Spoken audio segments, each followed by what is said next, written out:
Pajero! Oh, you beauty! What a head, son! What a head! Cushion header. Pajero! Oh, you beauty! What a head, son! What a head! Travis. Yes, brother. Welcome back to Onto Double. That was frustrating. Life comes at you fast, don't it? It does, mate. That was frustrating. That was. God. It's like we've swapped faces. You know that Nicolas Cage film, To Face Off, with John Travolta? Nicolas Cage It's like we've swapped faces on the screen. I don't know. I don't know what to say, mate. I really don't. Man Did United. you watch the game? Yeah, I watched it all the way. Had it on on my dodgy box. Don't tell the police. Yeah. And obviously Man United was settling into the game really nice. And I thought this is only going to go one way. Yeah. And that's going to be a comfy win for Man United. And then CASEMIRO. And listen, I'm surprised either of us have watched the game too much because we've been arguing on WhatsApp for about an hour over whether it was a red card or not. So we've got 4 people straight in and watching us. Thanks for joining us, guys. If you watched the game, if you think it was a red card, let us know in the comments because we are genuinely torn. Travis is going to make some good points like he has on the WhatsApp group. I'm firmly in the camp that it was a red. It was a straight red. Yeah. It was him coming over the top of the ball. Oh, my God. Oh, my God. What on earth is this? Good afternoon. What? What? Who is this guy? Here he is. Hey, listen, with Gary Lineker taking a day off, I've stepped in. Stop going. You just ruined my flow. Oh, God. I was just about to get down into it with me and Travis, and then this little face popped up. Yeah, there you go. How you doing? How are we, boys? Yeah, good. Yeah. Are you? Yeah, not good, too mate. bad. Really good. Been away for a while, so I've been banging some notes down and I filled the book. Jeez. I hope there's no notes there about asylum seekers.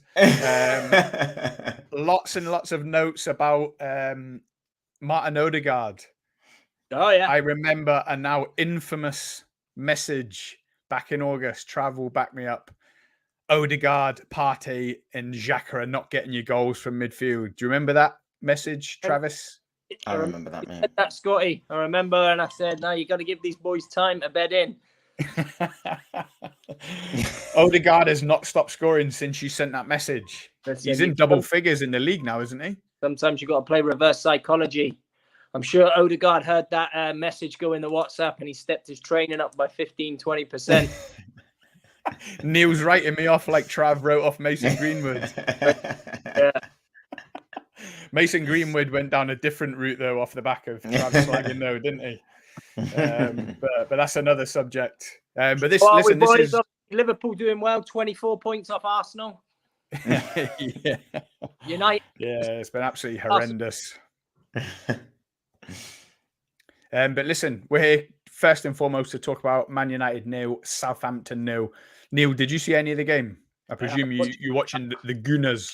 No, I was watching the Arsenal game. I've seen a couple of snippets and highlights. I had it on another device, so I've seen some bits, but I was mainly in the Arsenal game, seeing the red card and the main talking points, which there weren't many of them.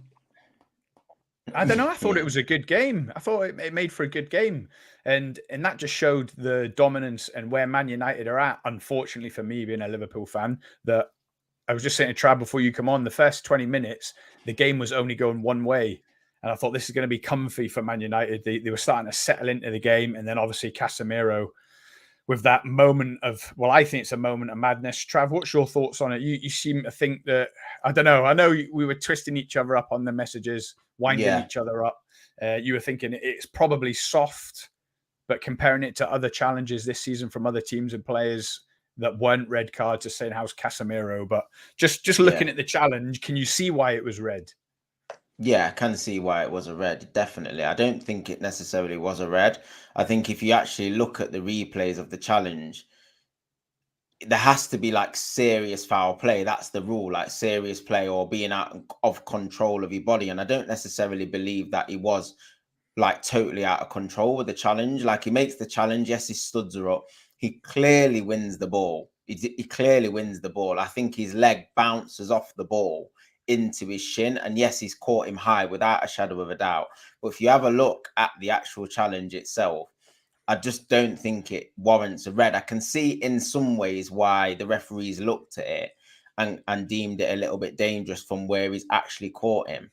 But I think you just can clearly see he's won the ball, and it's like the accidental handball. Like a couple of my friends were messaging on Twitter saying it's totally different circumstances because it could break his leg. But like, I'm sure there's many incidents on a football pitch where you can break someone's leg with a challenge. Do you know what I mean? It depends how they fall or how they, do you know what I mean? You can't talk about something innocuous after the incident. And in terms of him being out, I think he's not in control of what happens after he wins the ball with his leg. Like you can't determine where your leg's going to fall or where your leg's going to land after you've won the ball. It just doesn't, they're just considering things out of Casemiro's control. So I can see why it is a red because of where he's caught him, but I just think it's a harsh decision personally. I don't think it's absolutely outrageous. Like I was saying on Twitter, I was just a little bit emotive, but I do think it wasn't the right decision personally. See, I think it was the right decision totally. I said to you in the group chat before coming on here, it was because the moment he was like out of control and it was a red card was when his leg was up in the air. For me, it was fortunate that he did catch the ball first to make it look not as bad. Yeah. But in the moment that he took his foot that high up, going in with that speed, I thought that was a red. For me, it was an easy red all day. And I know you put in some examples. One of them was Virgil van Dijk against Everton. And I do remember it when I seen that back in September. I was in Ibiza watching it. And when I seen it, I was like, oh, God, that's a red. So they are comparable. They were both reds. Sometimes the ref looks at it. Sometimes they don't. It can look worse in slow motion. But for me, it was an easy red all day long. In fact, I'm surprised the ref didn't give it as a red straight off without VAR getting involved. Right. Neil, what's your thoughts? Did you think it was a red? Yeah, I mean, I thought it was less of a red than the Sabitzer one that he didn't get a couple of weeks ago. And you don't know, with some of these VAR decisions, you know, they can be a bit dubious at times. I think he should have got sent. I think Sabitzer should have been sent the other week, but sometimes they look at it and you wonder if they're going, well, we didn't give that one 2 weeks ago and we got a lot of flack for it, then we're going to have to, you know, give this one or encourage this one to happen. Yeah, of course they do that. I think that's the thing about VAR as well. When they go over to the monitor, they show the referee what they want to show them. Like they show all these stills of like Casemiro's leg going into like his shin, and it's just like, oh, it's a red. That's why they call them over in the first place. They call them over because they're trying to influence the referee's decision. That's personally what it's being used wrongly. And I've said that before this incident. Like VAR going over to the monitor, the ref should be having a second, third look at it because he didn't see it properly. Not this is what should be happening, have a look and give this decision. And I think that's basically what they're doing, because how they didn't go to the monitor for the handball as well later on, I just don't understand how they're operating with the decisions when they go into the monitor, when they're using VAR. It's just very inconsistent and up in the air in terms of how they're actually utilizing the technology. Yeah, I've got to admit, when I seen him go to the ground with that handball, sorry, Neil. When I seen him go to the ground with that handball, I did think that's a handball, and I was just waiting. I was waiting for the ref to be like, blow his whistle, hang on, and go and have a look. It was blatant handball. They must take into account like how it happened. Like yesterday's one with Liverpool, he jumped with his back to him, put his arms out. It was handball because it stopped the ball going there, but they must have took it in consideration that he slipped over. So there was no intention. Like he wasn't putting his hands down there intentionally and then the ball hit it and he thought, oh, well, it was like an accident, which I think they do take into consideration. But being non-biased, I was expecting him to go to the screen for that. And you must have been pulling your hair out Or what's with left that penalty. What's Yeah. what's there with that penalty? And then Mate. it was straight after the red card, wasn't it? Straight after, mate. Yeah, that was the one. Like, obviously, there was the one on Bruno, but I didn't think that was a penalty. I thought Walker Peters actually won the ball with that one. But the handball is as clear as day, to be honest. Not even to review it, though. Again, that's what I'm talking about in terms of the decisions themselves. To not even go and have a second look at that. I just don't understand that. They've obviously looked at that at Stockley Park and said, nah, that's fine. He hasn't handballed it. No worries, cool. Just carry on with the game. And I thought they just went through a period where it just seemed like they wanted to incense the crowd. Like, they gave the red card, then that came straight after. No, we're not looking at it. Let's like annoy the fans. And it was just a frustrating watch. And it had a blatant impact on the game as well. I thought it was end to end after that. Both sides could have won it. Both sides had chances. And the draw was probably about fair. I don't think we did enough to win it, to be fair. Did you feel like Ant and Dec were in the VAR studio? It flipping felt like it, mate. There might as well have been, mate. There might as well have been. It was annoying. So annoying. But yeah, like, I think the red card had the impact on the game. CASEMIRO is going to miss 4 matches now, and I think that's going to have a detrimental effect, which we'll probably come on to. But yeah, it was a frustrating day for United. Listen, we've got 7 people tuned in, watching us. Thanks for tuning in, guys. Don't forget to smash the like and the subscribe if you're new to the channel. We've got a Steve Hatton in the comments. Any of you guys know him? He says Arsenal 1 season wonders. I just I'll tell you what, Steve, what a 1 season they're having. I just messaged back in the chat, Scotty. I think he spelt Liverpool wrong. He need to get back to school and look at his phonics. I think Liverpool start. But yeah, if anything, like you say, the red card, it evened it up a bit in terms of ability on the pitch. And Southampton, they can be dangerous. Definitely reward Prowse from these free kicks. That one that deflected off, was it McTominay's head or something? Yeah. In the second half. Yeah, Ward Prowse, yeah. Yeah, that was so unlucky not to go in the net for Southampton, but it opened it up and it made for an enjoyable game. Not for you, I presume, Trav, but it really was end to end. No, it was end to end, and either side could have won it. I think De Gea made some good saves. Their goalkeeper made a couple of fantastic saves. Tipped one onto the post from Bruno. I thought it was in. I don't know how he's actually saved that, to be fair, with the angle. I thought it was definitely going into the bottom corner, but no. Like you said, it's a disappointing result. It's definitely 2 points dropped considering the circumstances, but sometimes how things pan out in games, you just have to sort of get what you can, and to not lose the game really with 10 men is the only positive we can actually take out from the game. To be fair, we've lost CASEMIRO, we've lost a couple of points at home, and it's going to get tougher. I think, like we said on the chat a couple of streams ago, we did actually say Man United are probably going to have to start prioritizing competitions now, and the league's absolutely gone. It was an outside chance anyway, but the league's absolutely gone. I'm not saying we can start heavily rotating in the league, but I think we've just got to have one eye on the cup competitions. Obviously, CASEMIRO is going to miss the Fulham game in the quarterfinals next weekend now.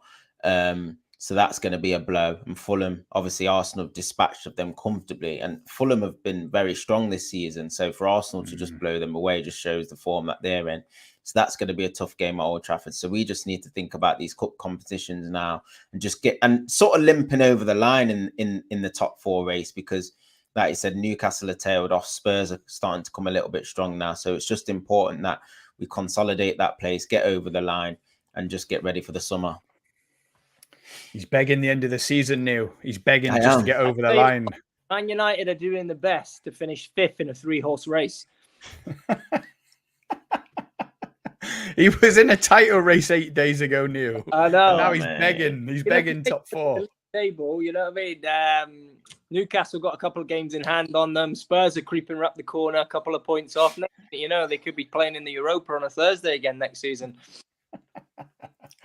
No, but obviously it's going to be a massive miss now. CASEMIRO, apart from the Betis second leg, that's him out till the middle of April now.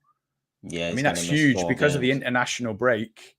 Yeah, he's going to be out for like 4 or 5 weeks. That's the last thing you need. Fulham, Newcastle away, Brentford at home, and Everton at home. So the tricky. McTominay stepping in. Yeah, I think so. It depends. Obviously, Sabitz is injured as well, so it looks like the McFred of holidays is going to be rolling back the years for a little bit. So yeah, McFred. It looks like McTominay. McTominay, like you said, did okay when he came on in the game. To be fair, so I think we can cope with the 4 games, with a couple of 3 of those games being at home. You'd still expect us to be able to get a result in those games, providing that we keep everyone on the pitch and Anthony Taylor don't ref us again. But yeah, I'm confident. I'm confident that we can get enough points. And the reason I'm saying I'm begging for the end of the season is because we've got a big squad, but it's like Ten Hag, you can tell who he is trusting and not trusting to get us over the line. Like, we're using a pool of about 14 players. Do you know what I mean? It's the same subs that are coming on. We're not really rotating a lot in the games. Do you know what I mean? The same side. We made 2 changes today. And before that, everyone's been surprised as to why Ten Hag's gone so strong with the previous lineups. But it's clear as day that he only trusts about 13, 14 players. Garnacho coming on in games. Maguire hasn't been starting. Lindelof hasn't been starting. Obviously, Van der Beek and a load of other injuries. There's been no Martial. We've got no striker as well. So it is catching up with us a little bit, I must admit. But if we can finish the season strong in the cups, then and consolidate that top 4 place, it would have been a fantastic first season for him. I don't know if it's just me, lads, but you see, whenever I see Harry Maguire running on the park, I just feel like laughing. He's turned into a bit of a comic book figure now, hasn't he? With his ricket legs, and he runs on. But at least he didn't have the audacity to take the captain's armband off of Bruno. Did you notice that? Yeah, I don't think we had the time. We were so focused on trying to score right at the end, and you wouldn't have bet against United nicking it with 10 men. Do you know what I mean? We've done it before this season when CASEMIRO got sent off. We were actually ahead in the game before he got sent off against Palace, and managed to hold on in that game. But yeah, I just think we'll take the positives from it, what we can. Like I said, it is 2 points dropped. And we've got Fulham. Well, we've got Betis and then Fulham next. So if we can get into the semi-final, it'll be another trip to Wembley, and hopefully we can sort of kick on from there. Absolutely. That's 2 Premier League games in a row now with Rashford not netting. Is that a worry? Or is it only 2 games? Goal drought. No. 2 games, goal drought. No, it's only a couple of games. I think, like you said, he's still having a fantastic season. Like you said, it was pretty much end to end today. The red card, just like you said, we were starting to gather a little bit of rhythm in our play and starting to create some chances. And Rashford was getting in behind down the left, and then the red card just threw us off. Which it was just like Southampton gave them a lease of life in a second wind, and they came on strong. Do you know what I mean? Ward-Prowse was starting to have an influence on the game. Walker-Peters was getting in and around, overlapping very well, and he caused a lot of problems for us. Walker-Peters, he hit the post himself as well. So in some ways, we were quite lucky not to escape without losing the game. So again, it keeps, well, say the unbeaten run going. We lost against Liverpool, but I think we just need to go on a bit of a run again. We need to get some wins under our belt now in the league. Obviously, that's 2 without a win now. So we'll be looking to the next league game, and we need to start winning again in the league. Is that a 1-game unbeaten run, Neil? I beat you to it. Why are you trying to catch me on that? I already corrected myself. You lot are just dread. I knew just seen us as well. That's why I corrected myself quick, because I knew it was coming. I saw Neil clock it, and then Scott clocked Neil's face, and I thought, nah, I better change that quick before you say something. So yeah, I saved myself. 0-0 at home at Southampton. The unbeaten run starts. You got to keep the momentum going, haven't you? It starts with a 0-0 at home at Southampton. Bottom of the league. You got to keep driving with that. About the age now, he's got Fred and McTominay in midfield. Oh, there's good times ahead. Hopefully for this podcast, anyway. With CASEMIRO being out, who's been, I was about to say far and away your best player, but Rashford has probably been your best player, closely followed by CASEMIRO. So him being out for us neutrals or rivals, we should call ourselves. I'm not neutral. I hate Man United. That's going to be some good times ahead in the next couple of games with McFred in the centre of midfield. Yeah. Neil, those that watch Onto the Ball, they'll know Neil from about 3 months ago, and he's not been seen since, which is mad because since we've started Onto the Ball, Arsenal have been top of the league comfortably for the whole 6 months now, and he's just been too busy to join, but he joins today for the first time in 3 months, and we're glad to have you. Arsenal, I've said it on here before, and I'm sure you watch our streams to support us. They're my second favourite team to watch. They're probably a lot of people's second favourite teams because they're just so electric. Behind who? Leicester. Can't be on about your lot, surely, mate. Just if I ask you one question, what's the secret sauce? What's Arteta done? What is it? What is they're making everything look simple? Can you sum it up in a sentence or a paragraph? He brought in the drones. Him and Per Mertesacker. Yeah, bring in the drones. No, I think I think the biggest thing he did is just clear the decks at Arsenal. He got rid of your Aubameyangs, Ozils, players that were just like bad eggs around the club, and not that they were, scoring in games. Aubameyang when he was there and he won us a cup, but you see it in the documentary that came out. It's just unsettling players, and then you had a lot of players then following those bad habits around the club, and he just cleared the decks, backroom staff, people that have been at the club for a while. He got rid of them. Then players. Obviously, it's not all been plain sailing. He brought in Willian and thought that'd have the same impact as what Jorginho's did. So it doesn't always work. But I think he just cleared the decks. A young team. He got lucky. I say lucky, but he won 2 trophies early on. He won the FA Cup and the Community Shield within 3 months. So we got the backing from the board, and he spent a bit of money and spent it wisely. I think he's been lucky in the respect of we went all in 80 million, 88 million for Mudryk, who hasn't really done much at Chelsea. That deal fell through, and then they pick up Trossard as the plan B. And again today, assist today, he's just hit the ground running, used to the Prem. So even when it hasn't worked out, he's almost got a bit luckier in the same respect. But I think it is just similar to when Klopp came in at Liverpool. He just got rid of a load of people, brought in his own players, his own style, a young team that wants to listen and wants to improve. And they've kicked on, and he's just dripped it with the right amount of experience. How he managed to turn the Xhaka situation around. He was gone from the club, swearing at the fans, when he got hooked off at the Emirates. He's been arguably one of Arsenal's best players over the last 18 months. So I think there's a lot of things he's done well.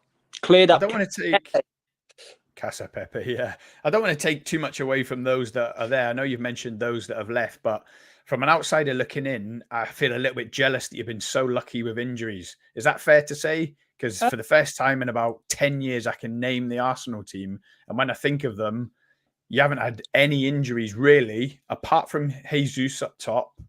I mean, you haven't had any. Our star man, apart from him being out for pretty much 4 months. He's not your star man. Partey's your star man. Odegaard's your star man. But he's been injured this season, Partey. But I think the players, Saliba's come in. He's been absolute rocket fuel.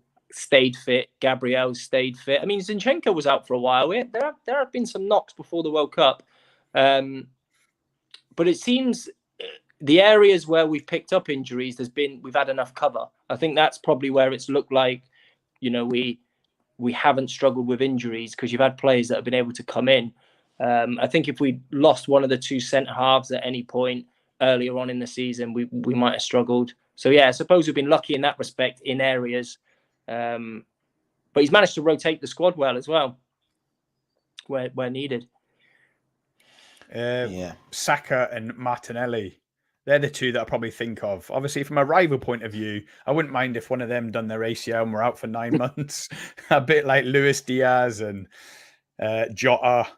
We've had so many injuries, and yeah, when I look at them 2, because they're both in double figures now. Is that right? Did I just see a meme pop up?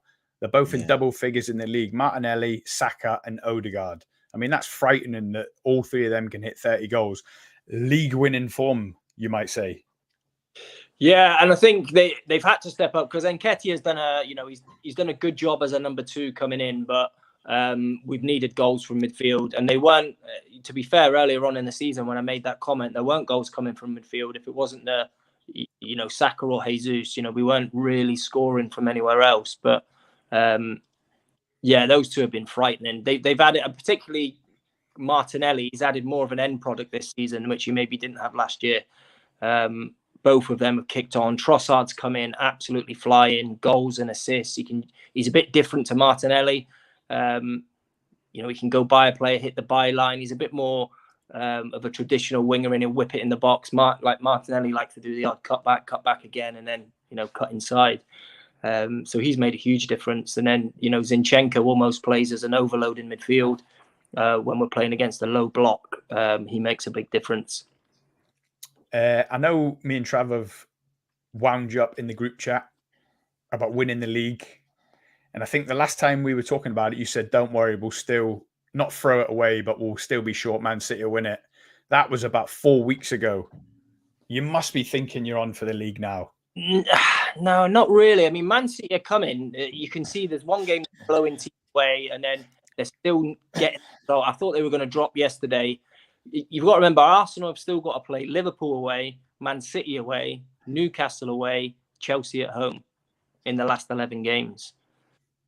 So that's 12 huge points. The real big one is if they don't lose at the Etihad, I'll start thinking, okay, we might have a bit of a realistic chance here. But Man City are going to keep grinding games out. I think they've still got Liverpool. They got Liverpool next week or the week after. Yeah.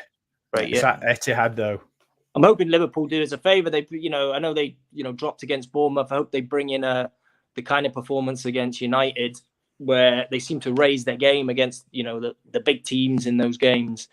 But yeah, I just think, 4 of those last 11 look really tough. We've got West Ham away as well, so another derby. So yeah, we just keep ticking away. Another one bites the dust today. Be nice if City dropped another couple of points here or there before we go into that run of difficult games. So go on then. I'm putting you on the spot. Who's winning the league on this day, the 12th of March, is it? 2 months to go? I hope Arsenal, but I think City. You still think City are going to win it? Yeah, I just think Arsenal got a real... I mean, if City go deep into the Champions League, I think that'll help Arsenal. If they're playing... You've seen it if they're playing Saturday, Wednesday, then yeah, we might have a chance. They're not picking up many injuries either, but if De Bruyne or Haaland picks up a knock, we'll see. He keeps putting De Bruyne on the bench. Yeah. I don't think it matters if De Bruyne picks up a knock. He was on the bench again yesterday. It's outrageous. It's crazy. And I keep saying Pep's trying to throw it away. He's trying to hand it to his mate Arteta. Hope so. Yeah. We're both fans. Trav, you're shaking your head. You've been firmly in Arsenal are going to win it for a couple of months now. I've been saying I fear it since October, and I can search the group chat to prove it. I said Arsenal are going to win it way back in October. Yeah. But it's more reverse psychology. I'm trying to say it to prove myself wrong because I don't want Arsenal to win it. It's easier to swallow if it's just City and I can blame the oil money. But you're fully Arsenal winning it for a couple of months now, aren't you? Yeah, they just look so strong. I mean, forget what City are doing. If you watch this Arsenal team, they can blitz anyone, home or away. Do you know what I mean? I just don't think City are going to put a long enough run together because people keep saying about City putting this run together and it's just not coming like this 10, 12, 14 game run that they do notoriously. But I just can't see them doing that from now to the end of the season. And there's 12 games and people think that's a lot, but it's not a lot. Do you know what I mean? They're already 5 points clear now. So, I mean, you wouldn't bet against Arsenal going not unbeaten necessarily for the rest of the season, but losing 2 with City winning every game is to me still a big ask with the form Arsenal are in. What I wanted to mention about Arsenal as well is that the ownership, I think they've got to get a lot of credit in terms of like Edu's job and stuff like that, because Arteta was getting pelted at the end of his second season when they slipped out of the top 4 with about 3 games to go, and everyone was like saying he should go, and they started the season horrifically and stuff like that when they lost to Man City and he's not good enough, and they stood strong. Do you know what I mean? They stood strong and they backed their man and they knew they had a plan and they've stuck to that plan, and now you're seeing the fruits of it. And that's where I think the situation United are in. Now, obviously, we're third at the moment, and it looks like we're going to be in the Champions League next season. But even if the next season goes and we don't compete for the league, if it's still going in the direction that it needs to be going in terms of the longer term plan, we've got to stick with it as hard as it is for the fans, because the fans are emotive. They'll go on Twitter, they'll say stuff, they'll read stuff, they'll look at stuff all the time, and they make these knee-jerk reactions. But Arsenal have shown that upstairs they know what they're doing, and the business that they've actually conducted. I know people are saying they've spent a lot of money, but apart from Pepe, which I don't think was Pepe and Arteta signing, or was he Emery's? No. Yeah. So if you look at Arteta's business, I know people are saying they've spent a lot of money, but is there any categorical deals where you look at it and you think they've not been value for money? Do you think they've actually overspent on anyone? Look, you've got what Trossard was 28 million, Odegaard was 30 million. Obviously, Saliba's come in like a sign-in, but he was 27 million. Zinchenko was 30 million. 30 million. So Jesus, Ramsdale, he was White. 50. What was Ben White was 50. He's probably the only one where you look at and think, oh, could have been, but not really. He's done a really good job. Ramsdale, how much was Ramsdale? He's 25.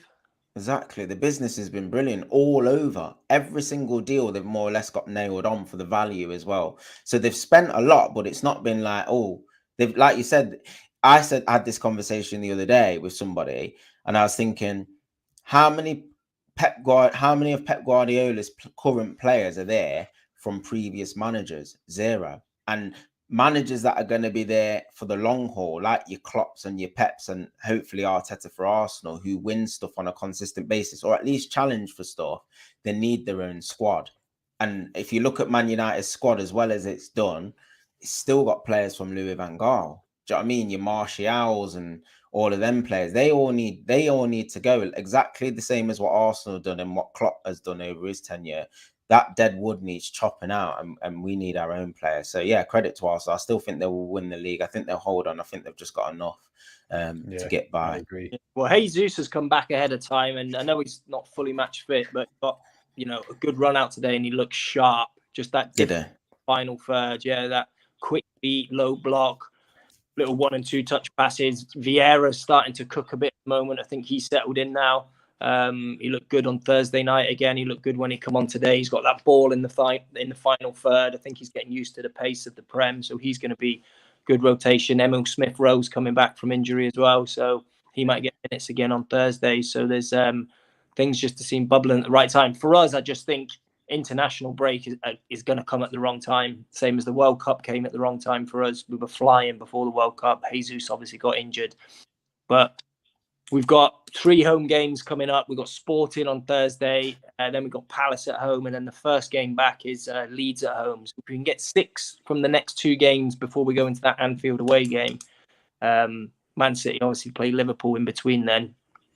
Pools could pick up a little draw or a win. Could be 8 points going into that game or something. Yeah, that'd be nice, wouldn't it?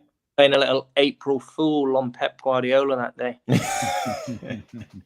Listen, I'm not going to whip out a contract or nothing, but will you promise me you'll come on the live match reaction of Liverpool Arsenal? Oh yeah. I mean, win, lose or draw. Yeah, I'll definitely. I mean, I'll always come on when we've won. Don't worry about that. Travis, back to Man United Southampton. Yeah. 2 games without a win now, 2 games without a goal. I know you slapped Betis on Thursday night, but that doesn't count. Yeah. Wout Weghorst and his knee slides in the corner of OT. They don't get the juices flowing for me, and I'm sure you're the same. So in the league, it's 2 games without a win and without a goal. Are you worried that there's a element of burnout with being in all 4 competitions, going strong in all 4? Do you think Ten Hag's playing it wrong, or is it just obviously you got smashed by Liverpool, but today the red card changed the game? You probably would have won without it, and you're not concerned. Yeah. I think there's a slight concern, but not like in terms of detriment to the top 4 place or anything like that. But it's definitely catching up with us for sure. Like we can't rotate up top. that has been the worry all season. Martial's apparently back in training. I've seen him on Twitter getting a haircut and stuff, and people were like, yeah, ice cold Martial's back. I'm like, I don't want him to get a trim. I want him on the pitch about trim. So I was like, so frustrated. I seen him getting a fade in a lineup. I'm like, I'm sick of seeing him getting a fade. I want him on the pitch. So yeah, like, can he stay fit for 10 games? Please, I'm actually begging. Can he put a run of 10 games together? I'll be really pleased with that, because that would help us out massively if he can be back. I'm not saying he's going to score a hatful of goals, but in terms of his overall general play when he's been on the pitch, I know Ten Hag's a fan of him, but he's just, the lack of football is a joke. Like, he needs to go in the summer. He's another one that just needs to go. He is. He's just injured all the time. But, I think it's a bit of, because you alluded it to a minute ago, do you think it's a bit of Ten Hag milking the pig? It's like, you know, he's getting the best out of what he's got, but actually, you know, over this course of games, there's players that, you know, need to go, and he's just, you know, he's trying to get the most out of the squad. And some of those players probably are burnt out because they're getting no rest because there's nobody to come in. yeah, it's yeah, without a shadow of a doubt, there's 100%. There's a lack of trust with certain players, certain characters in the dressing room are just not getting any sort of game time. Like I said, Martinez, Varane, they just play every game when they're fit.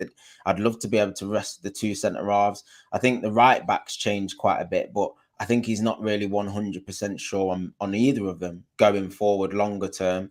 And Wan-Bissaka and Dalot. Maybe Wan-Bissaka might be a good squad player going forward, but I think he's a little bit up and down with Dalot. I think he fancied Dalot at one point, and then now he's sort of a little bit out of favour. Started Wan-Bissaka today.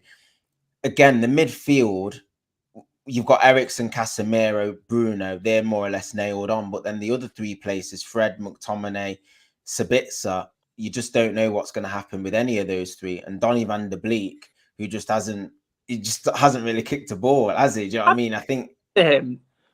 An enigma, mate. Like, he came in, obviously Ollie bombed him, he was on the bench, then he snapped his cruciate. He's going to be out for the season. So are we going to work him back to fitness? Is he going to be a body next year? What's his best position? I still don't know.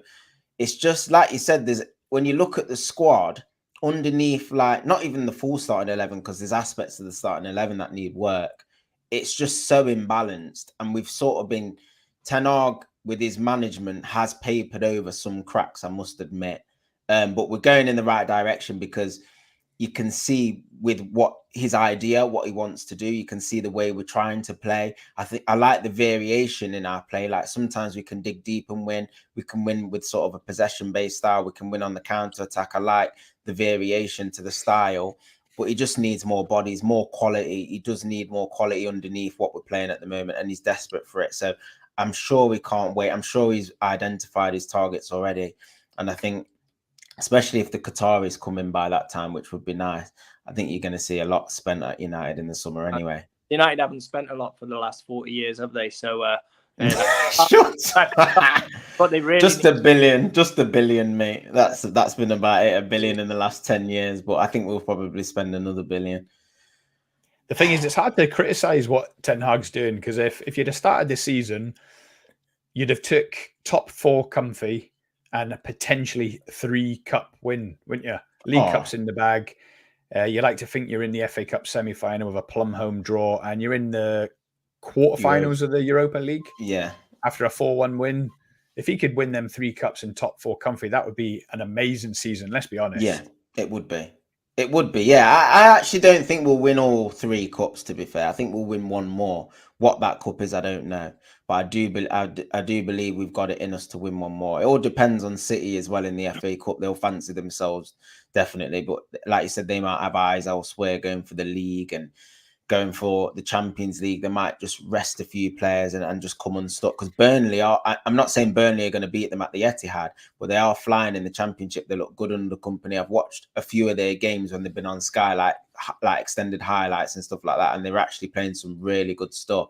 I think company's actually been tipped to take over the Spurs job if Conte loses his job. So that's one to keep an eye on as well.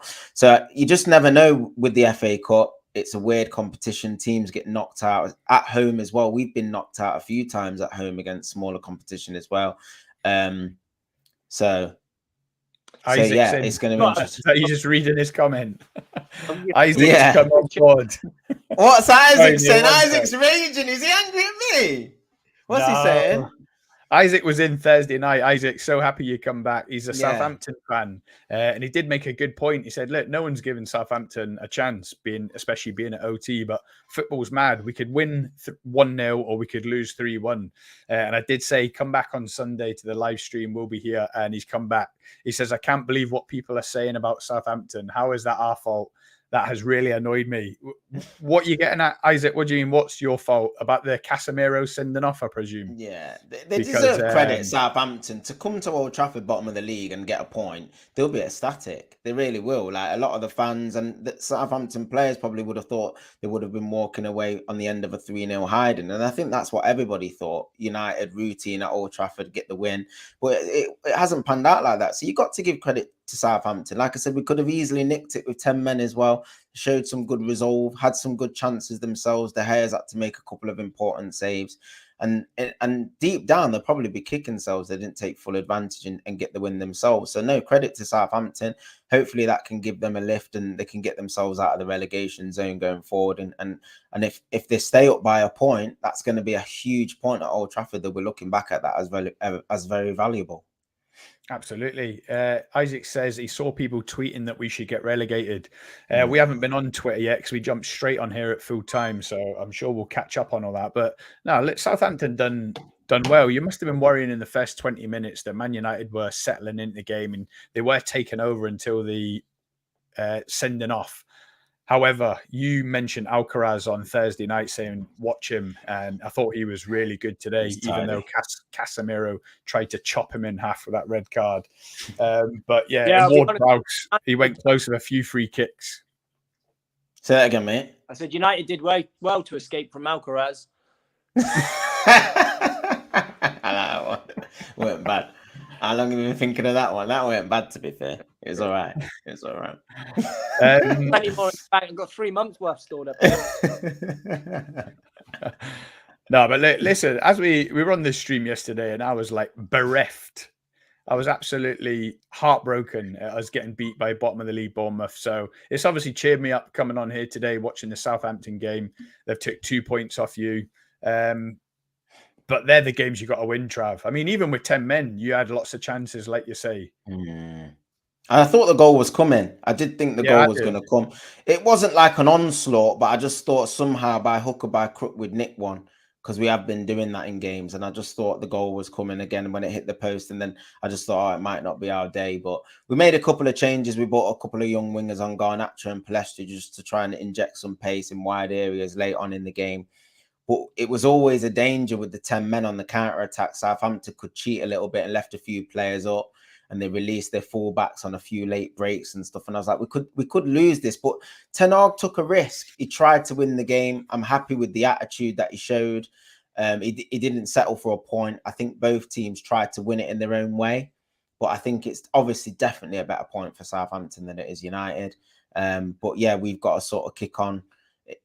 We'll go to Betis. I can't see us losing 4-0 away at Betis. I'd be flabbergasted if that happened. So we go through to the quarterfinals, come back, and then we've got Fulham in the FA Cup, put the league to bed for a bit, and try and get ourselves in a semi-final. That's all we can do now. Europa League, yeah, you're in the next round. That's done and dusted. Who was the Southampton player that hit the post towards the end? In the last 10 minutes. Yeah, a great strike. Walker Peters. Yeah, Kyle Walker Peters. Yeah, good strike. I mean, that was a great strike. But I was texting you on the group chat. I made a couple of thumbnails, didn't I? 1-0 Man United, 1-0 Southampton, because I thought this is surely going to go either way, one way or the other, and we've got to be ready with a thumbnail. Yeah, but it wasn't to be, but at the end of the day, it was a entertaining 0-0. And football's a funny game. It's a funny game. We said it on Thursday night. It could go any way. And that's why there's podcasts like this, because there's always something to talk about. There's always points.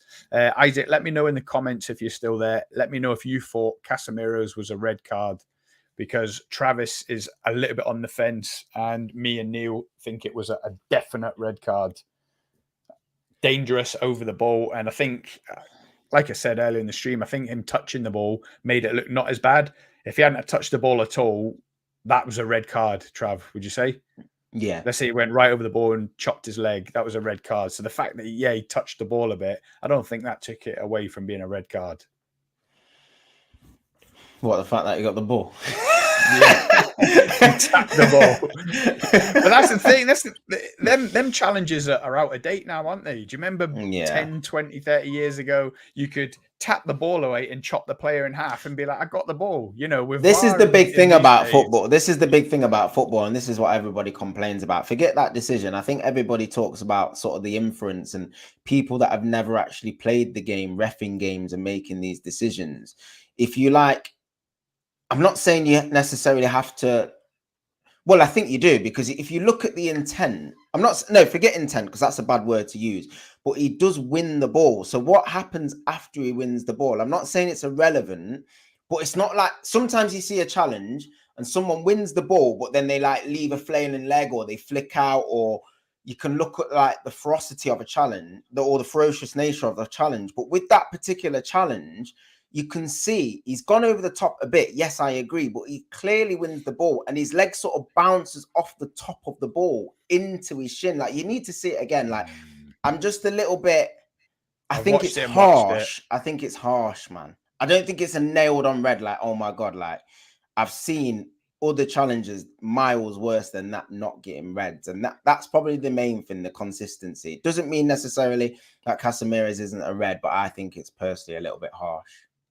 I'll search this after we end the stream, because I know you put in a couple of examples. One of them was Virgil van Dijk in the Merseyside derby in September, where he went over the ball and he caught the Onana. And the other one was in the Leicester-Chelsea game yesterday. I don't know who it was. Yeah. Was it Aubameyang? No, it was somebody on Felix. Yeah, João Felix. Yeah, Felix. And I didn't even think that was a yellow, that one. It was, he would have ripped his tights a little bit if he was wearing tights. I didn't see much in it. But what I'm going to search at the end of this stream is Andy Robertson's red card against Spurs. And I think it was last season. And what, you didn't believe it was a red? It probably was, but it's similar to this from my memory. I might be totally wrong, but he won the ball, but he was going to do the player. Were you saying it weren't a red at the time? Of course you were. I'll chat search and see, but it's just reminded me of it, and I will check. I was just watching it while you boys were talking, like just when you kind of just see it, after the event, and it's a definite red. Yeah. Yeah. He's out of control of the challenge, and he's not even really won the ball. He's flicked the ball. That's not winning the ball. He hasn't got control of the ball. He hasn't really got control of himself in the challenge. But if you look at the one where Sabitzer didn't get it, and I think what Trav's trying to say is the consistency there, because there's one where they've said, that's not a red, and that was knee high pretty much, and then this one is, and that's where I think fans get frustrated with any of these decisions, handballs or whatever it might be. He kind of jumps into it as well when you watch it again. Yeah, he jumps. He does. Jumps into the challenge. But this is the thing: we could do a podcast every single week about the discrepancies and the inconsistencies of refs. But Trav's right. If you get a bad decision against you one week, you are more inclined to get a decision in your favor the week later. Yeah, unless that's wrong. Yeah. Because Arsenal give you a bad decision one week, and then they all get together and go, let's just keep going. We'll just keep hammering awful decisions. I think let's forget to put the lines on VAR. Forget to put the lines on, and then we'll just the week after we'll not give 3 handball penalties. Like, even go and have a look at them. It is bad inconsistency. We had another one chalked off today, but at least they put the lines on this time. The standard is poor, though. The standard is poor in terms of the consistency. It really does need looking at. And like you said, it was always going to be, because this technology has been brought in to help the incompetent refs, and the incompetent refs are now using this technology. So it's still the incompetent ref. Yeah, I know. But what they need to do with refs is they need a league table system similar to teams getting relegated. They need to just start relegating refs and stuff. Just like, I'm not saying for any minute, these refs now deserve to referee in the championship. The standards should be the same across the board. But in terms of their own sort of glamour and status, go on manage in non-league or whatever. Do you know what I mean? Just I go think on manage, lower down. are there? That's the thing. There's not enough to ref the game, so you just, you know, you have to. It's almost like Ten Hag taking over. He's got a load of dross in front of him that you can't really get rid of all the refs because there's no one to ref. Yeah, But exactly. with who you've got, that's it, and just hope the best when the week rolls round. But it's the ones with the VAR. You think, all right, the refs missed that one, but then it's the ones on the VAR, and you just think, how when you've looked at it in the cold light of day, can you not draw lines on? I think that's where fans get frustrated. Yes, you might have some like this Casemiro one where you go, all right, some people might give it, some people might not. But the ones that are glaringly obvious that it's just incompetence. Well, that ref that forgot to draw the lines, he's not been seen since, has he? He got the sack. He got the sack, or he quit, or he's been topped somewhere, taken to Cuba and had a bullet through his head. So there is a kind of retribution, and there is a league table in some way. Isaac's in the chat. He says the decisions were a bit controversial in the game, but United blaming us, saying the game is corrupt. Not all fans, but I've seen it. Sorry, just a bit annoyed about people saying rubbish. Isaac, this is the place to come, mate, if you want to vent, okay? You come into the comments and we'll air your frustration. He says it's reckless, but his studs were up. Absolutely. Exactly what I said. His studs were up, straight leg, caught him on the shin. It could have ended worse than it did. Thankfully, Alcaraz carried on. He says, I think people have got red for clearing the ball away on the volley, for example, United versus West Ham last season, then making contact with the thigh. There was one that I remember, Trav, and it was Pogba. It might have been against Wolves last season. There's one way he went over the ball and stamped on the guy, and VAR didn't even look at it. I don't know if you can remember it, but I remember jumping in the group and I'm like, how is that not a red? Yeah. Well, I can remember the Liverpool one against Tomiyasu that was the exact same, and you're thinking, how is that not a red? You'd expect that the first season of VAR, what was that? The COVID year when Liverpool won the COVID VAR Cup that year.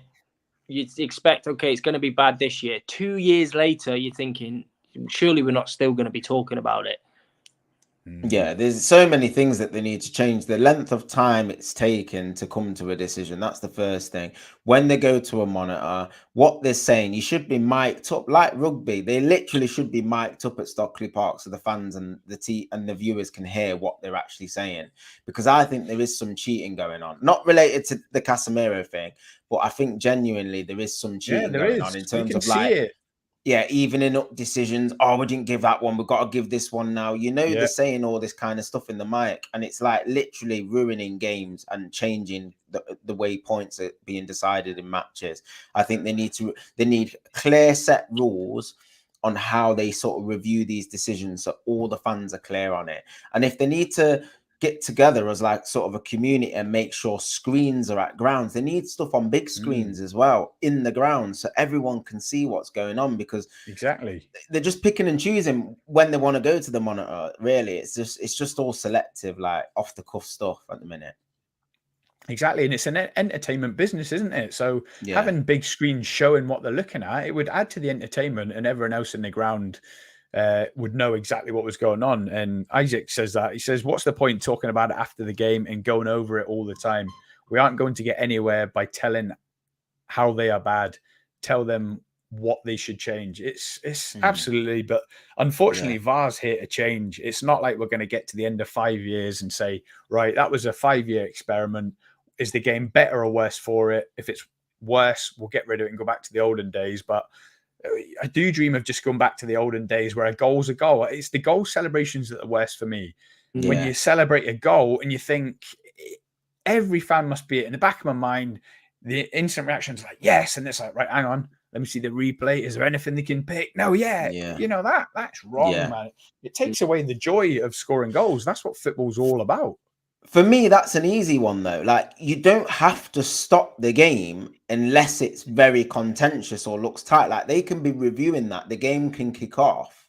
Because if it takes 2 minutes and then it's onside, like, the game could have been playing. Do you know what I mean? No, they can't. They can't do that, Trav. What if the game kicks off and you score within 10 seconds? But why is it taking 2 minutes, though? That's but they'd also... Yeah, that I can get it doesn't have to take 2 minutes, but the game can't carry on until you know. Because if they score 10 seconds later, you're like, hang on, well, that goal didn't stand. Yeah. Well, does that mean we just rule this? Yeah. It can't. Yeah, but it's it simply can't ridiculous. carry on. I do agree Nah. with Trav on that, because Gabriel's first one today, he's just had a run on a corner, header. Nobody, you could just see with the naked eye, it's just a good goal. And it's like, right, don't review this before we kick the game off again. And it's like that. It's not like the first goal with Martinelli where you're like, right, we've got to check the offside. It's like you can see it's a good goal, and it's almost like they're looking for any kind of little thing slowed down to almost disallow the goal. And it's like, so, you just, I don't know. Yeah, there's some you just don't need to review. Like you can see it, like on the TV, he's blatantly onside. Goal. It just goal. Like, and like you said, they're just reviewing anything now. Like every single goal seems to be getting reviewed. But I don't know. I don't know if you spend that much time watching European football, but it's like it's 7 years ahead. They're not reviewing every decision. They're just getting on with it. They're not re-reffing the game. If the refs give a decision, that they're just playing on. It's like, right, the refs, still got that license to make like little mistakes in the game. Yeah, which you want. It's just the real clear cut. That's offside. That's a clear cut handball. The ones that get me is where the ref is 2 yards away from something, looks directly at it, gives the wrong decision. Return. It's like the ref's already reffed the game. Yeah, just get on with it, and that's what they do abroad. And the game flows much better. The decisions are much better. You saw it in the World Cup as well. It's just the real contentious ones that get picked up, and it's like a different world. And that's what it was invented for, wasn't it? VAR, for these big decisions that were so blatantly wrong and could cost a club hundreds of millions in terms of relegation or promotion. That's what it was brought in for. And they took it to the nth degree, which I don't think anyone wanted. No. Isaac says we lost 9-0 twice and once against United. Yeah, we mentioned that earlier. The other one was against Leicester. I was in Florida when that was happening. It was crazy. And luck being on our side this time feels good, but I also understand United's frustrations. Absolutely, Isaac. I was saying the first 20 minutes, United was settling into the game, and I thought this is going to be 2 or 3-0. They went down to 10 men. You could say that was luck for Southampton, but then Southampton could smell blood, thinking we could get a famous win at OT here, and it made for a good game. It was one of the best 0-0s I've ever watched anyway. Southampton deserved their point. Isaac should be buzzing today. Like I said, to come to Old Trafford, bottom of the league, you think the match is only going to go one way, but to come away with a point could keep them up. So they should come away with a lot of confidence. They've got a new manager as well, who's not had long to work with the players. It always makes it a little bit more difficult. I know people talk about sort of a new manager bounce and stuff like this. What's his long-term future going to be like? There's a lot up in the air in Southampton, but it's tight down there. Do you know? I'm just looking now, Trav. From 12 to 20, mate. Anyone could go 20, down. There's 6 I think points. Forest are like only 6 points or 4 points ahead or something, I think. Yeah, off the bottom. Everton are 15th now with the win. So they could have been bottom if they didn't win. You win one game, you're 15th. You win two games, you're 12th. I mean, it's so, and I keep saying there's no poor teams this year. Every time I look at a game, I think I could see them winning, especially if they're at home. And it could be anyone. It could be Bournemouth, obviously, yesterday. Fucking hell. Everton, Forest, Southampton, Leeds. Leeds are right down there. And Leeds have been playing some good stuff lately. They had a good draw yesterday, wasn't it? Southampton have just got enough to stay up. I really do. I mean, I'm looking at the bottom now. Go on then. Both of you choose who's going down. I'm not sure I can call it. I'll have a stab, though. I reckon Leeds will go because I think Leeds will go.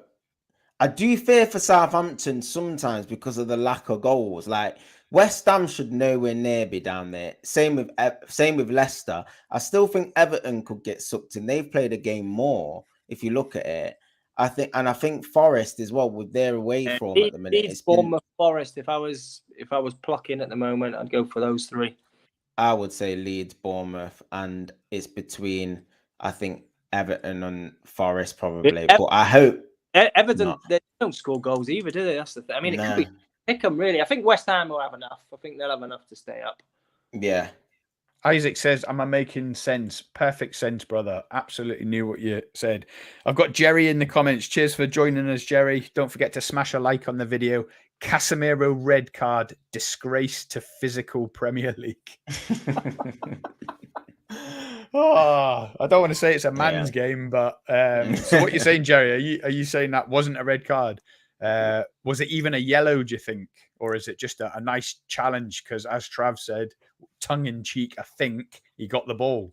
So is that all fair? You can get the ball and then chop the guy in half, and it's not even a yellow. Let us know. I think it was a yellow, and he gave a yellow in the first place. Remember, don't forget he gave a yellow. Yeah, absolutely. So if I'm gonna choose, sorry, Neil, I didn't catch who you said. I think are gonna go down. I think Everton. Do you know? I'm just gonna base it on goals. I think. No, I can't base it on goals. Wolves are not going to go down. They've only scored 19. I got a feeling Crystal Palace are going to get pulled into it. They haven't had a shot. I forgot about Wolves. Wolves could go down, mate. Wolves definitely could go down. They've just gone 1-0 down against Newcastle. Yeah, winning 1-0. Leeds, Bournemouth, Forest. I think that they could be in trouble. Leeds, Bournemouth, Forest. No, I think Forest will get out of it. I'm going to go Palace, Everton, and Bournemouth. I think Everton are going down. Yeah. Never been relegated. Always been in the top flight. Only them and Arsenal. It would be a shock. Who do I think are going down? Yeah. I'm going to go Leeds, Bournemouth, and Wolves, I forgot about them. Leeds, Bournemouth, and Wolves, mate. I think Wolves could get sucked in, mate. Definitely. Wolves, yeah. Maybe, like you say, because of lack of goals. 19 goals in 27 games. That's abysmal. Isaac says, congrats to Ruben Sellers, though. And just to talk about United a bit, Ten Hag could do so much with United if he gets back in the summer. Are you joking, Isaac? Man United I agree, all Isaac, their managers. 200 million totally every summer. I totally agree. Isaac knows what he's talking about. He's the man. Isaac's the man, mate. He knows what he's talking about. Yeah, he needs the backing. But what I think Isaac's alluding to is not necessarily the financial backing.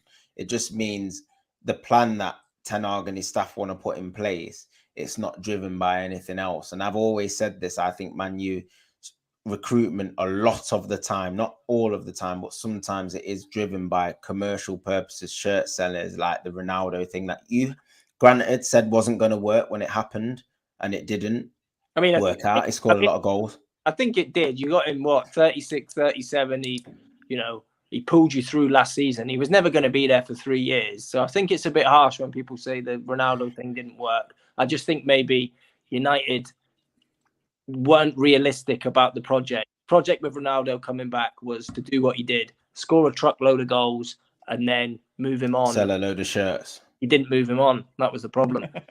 Well, that's my point. It wasn't a plan. That was my point. Not that he wasn't a good player or he didn't score goals. It wasn't really a long-term project like that. It was an Ollie signing for a start, and they didn't plan on keeping Ollie any longer than when they sacked him. Do you know what I mean? He was already there for a couple of years.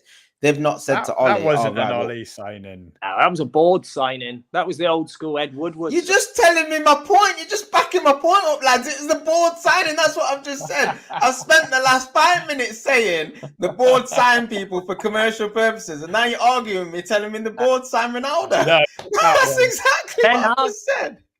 Alex It's Ollie sign. Now it's an Ollie signing, is it, lads? Hey, go on. Alex Ferguson signed Ronaldo.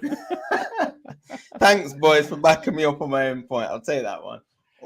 But listen, Neil, do you remember about 3 years ago, I put in the group chat that Man United need 9 players to be back. Yeah. 9 players to go with Rashford and Bruno. And Trav was like, you're mad, 9 players. Well, all the rest in the bin. They've signed 5, and now they just need to sign another 4 in the summer, and they'll be back. Was Scott right all along? Yeah, sounds like it. You look at the stats,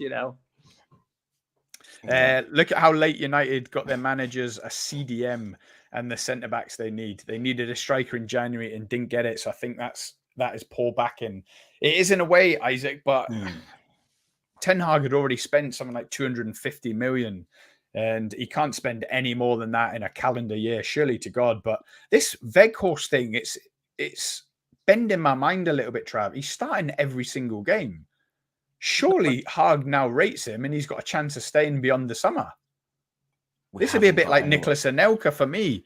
He started every game for Gerard Houllier. And in the summer, we didn't sign him, which was a bit odd. But I know Weghorst is a bit different. He's a different player. He's at a different age. But how can you go from starting every game to being told you're not needed in the summer? I just think unless we go Rash up top and either Sancho or Garnacho wide.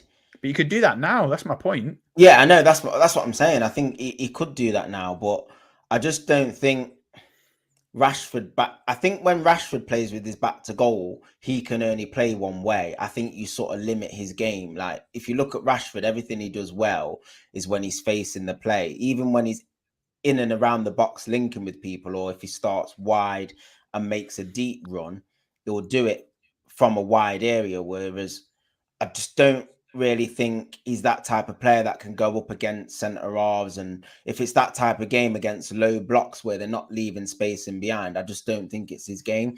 Like when he's facing the play as well, even if it's a low block, he can get shots off from 20 yards. I think if he's playing with his back to goal, you sort of limit his game a little bit. And I think that's why Weghorst is playing, just purely from a team sense and a functional sense. We've got some sort of focal point. He's not a very good focal point, don't get me wrong, but we've literally got no one else. Like Martial's injury all season has absolutely killed United. It's killed us. And it's funny because I went to Cornwall with my family in the summer and I was speaking to my brother about it. And he was like saying, yeah, we can't rely on Martial because he had a good pre-season, which he always does. And he sort of earns himself a contract every summer. And my brother was like, nah, we can't rely on this guy. He's going to be injured all the time. And I was like, nah, this is his year. I've said it. Tiao's back and all that, getting the trims and black gloves, Martial, night gloves and all that, socks pulled over his knees. I'm like, no, this is where he turns into Henry. And he's just like, not played again, mate. And I'm just fuming with him because he's, like you said, he's so talented, but he just don't play, mate. It's just annoying. Weghorst works hard, but isn't that level from Isaac. Yeah, we've said that. I think Weghorst, or should I more say not particularly Weghorst, but that position, not having a focal point, a proper number 9, is probably what stopped you from having a proper tilt at the league, isn't it, Trav? I think so, yeah. And go on, what's Neil saying? Neil, I think you're on mute. You're on mute, Neil. Just while Neil's sorting himself out, Isaac says Chelsea sell players to gain money to keep buying. Where is the line with financial fair play? With the amount of money the Glazers take out of the club, they can't buy players because of that. That is a good point. Like Chelsea have changed the landscape of the whole of football, and not for the better either. So I don't know what is going on there. I'm not sure that's the model I'd want Liverpool to follow, to be honest. I think they're going to fall foul of red tape soon. Man United, like you say, you've got so much turnover that you've got that disposable 200, 250, 300 million every year, even with the Glazers taking the money out. So it is a different kind of argument. If you play Rashford up on top, you lose pace on the wings. Well, that's exactly it. No, he's right, because we haven't got rapid wingers like that. We haven't, like, I think back to like a Raheem Sterling in his City days when he was flying. That guy, he could stretch a game properly. When they just wanted the ball in behind, they could just keep him wide. And we haven't got that winger. Like Anthony is quality, but he's one of those link type wingers. Sancho, the same. Garnacho's got it, but he's still young. Maybe this is time for Garnacho to like sort of step up and be given a run of games. If the thing is, you've got the volume of wingers though, haven't you? You've got like Anthony, Sancho, Garnacho.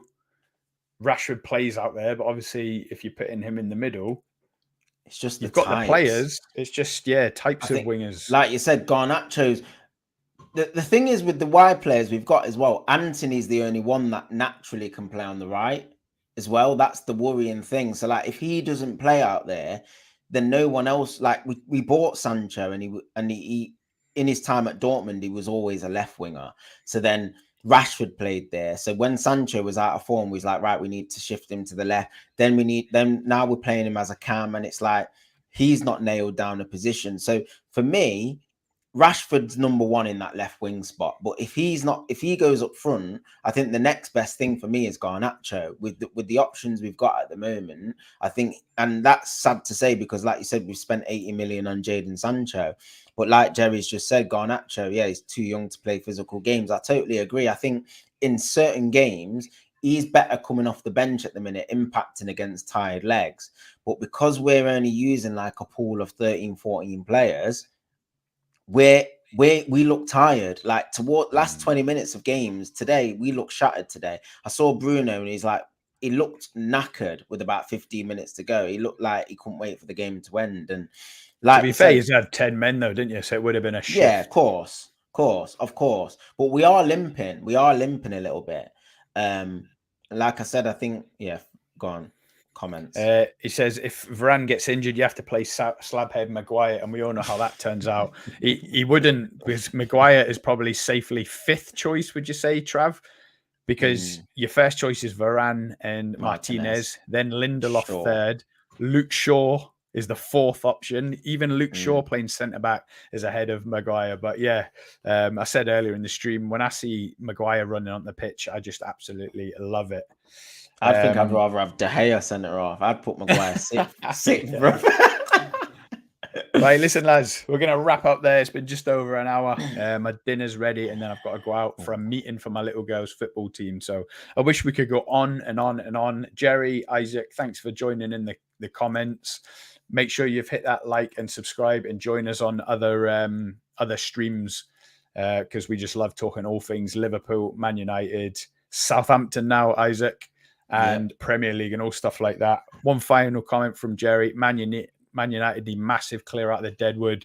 Jerry, if you watch this stream back, Travis mentions all the players after about 10 minutes into the stream. He lists all the players that need to be gone, and it's going to be a big clear out. All the Maguires, one of the right backs, McTominay, they're all going to be shipped out. Martial, you've written him off now, haven't you, Trav? He's got to go. Yeah, he's done. So yeah, it's going to be a massive summer in terms of ins and outs. But listen, thanks for joining us, Trav. Thanks for your time. Life comes at you fast, doesn't it? That big smile that you had yesterday when Liverpool dropped points, you're smiling. That's why I didn't say anything in the chat until we played. I knew it was coming. It's not as big now. But so yeah, I'll do see you guys on the next disconnected. Yes. Nice one. Right. Cheers, guys. Cheers, Trav. Cheers, see you in the next one. See you in the next one.